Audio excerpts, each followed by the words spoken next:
Democrats hemorrhaged votes earlier this year when pro-Palestinian protesters took over college campuses across the US. Angry at Joe Biden's policy on Gaza.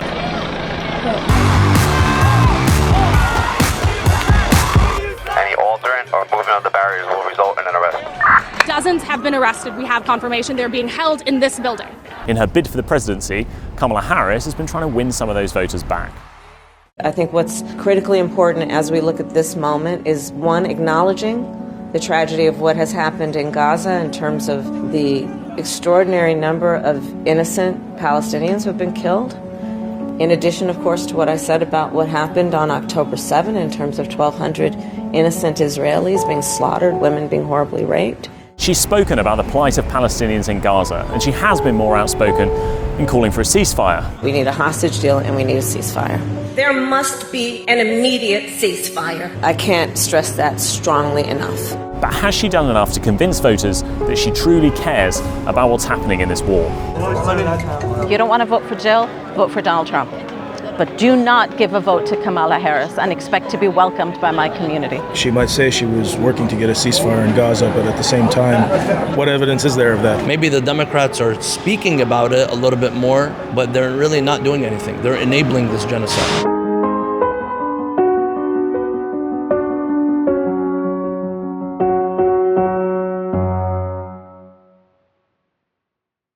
In September, we went to the crucial battleground state of Michigan, which will help decide the 47th President of the United States. It's also home to Dearborn, a city which has one of the highest Muslim populations in the US. There, we went to Arabcon, the National Arab Convention, to ask people what they thought about Kamala Harris.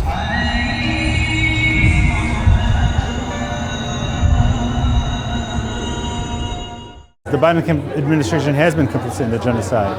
The administration is the one funding the weapons, providing the weapons, and coordinating and giving cover to Israel.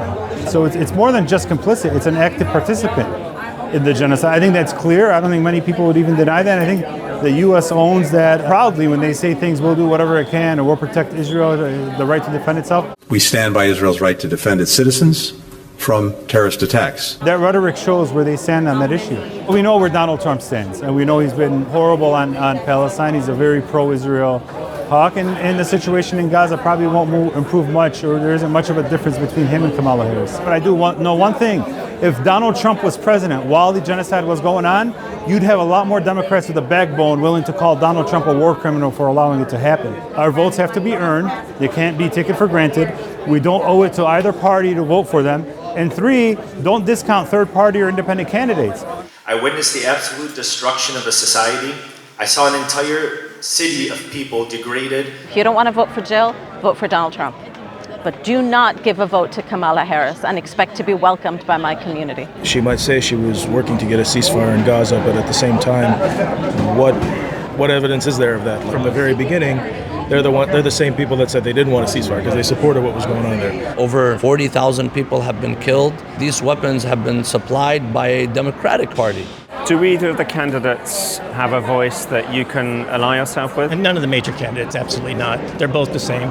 She is horrendous on every single policy, and I challenge anyone who wants to vote for her to tell me in policy-wise why they like her, not rhetoric, and not out of fear of Donald Trump, but policy-wise why they like her. Do you think Harris is as bad as Trump when it comes to their policies on Gaza? It's almost like they're equally not good, but for different reasons. She says words such as self-determination, and too many Palestinian lives have been lost, as if there is a number that's acceptable.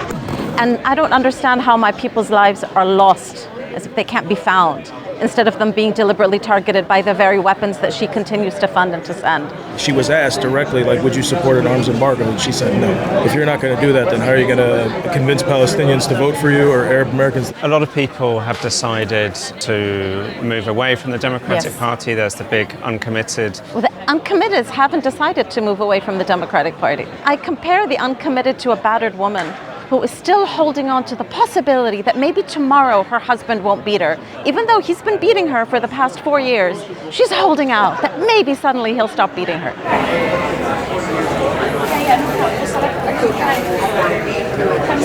I was a special assistant at the Department of the Interior, also a political appointee in that realm, to advance the president's agenda, as all appointees do. And I decided to resign because I didn't agree with the way that the administration has been and is continuing to handle Israel-Palestine policy. She needs to be far, far more willing, her campaign needs to be far, far more willing to say the way we've approached the issue does not necessarily seem to be working, because you're saying that you are working around the clock for a ceasefire for months, and there's nothing to show for it. So then we need to really kind of look at other things to do.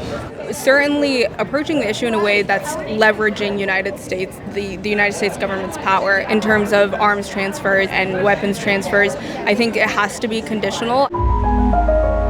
What's clear is that in this swing state, Palestine is central for some voters to decide how to cast their vote in the polling booth. But with war raging in the Middle East and only a few days until the presidential election, can Kamala Harris convince some of them to back her campaign?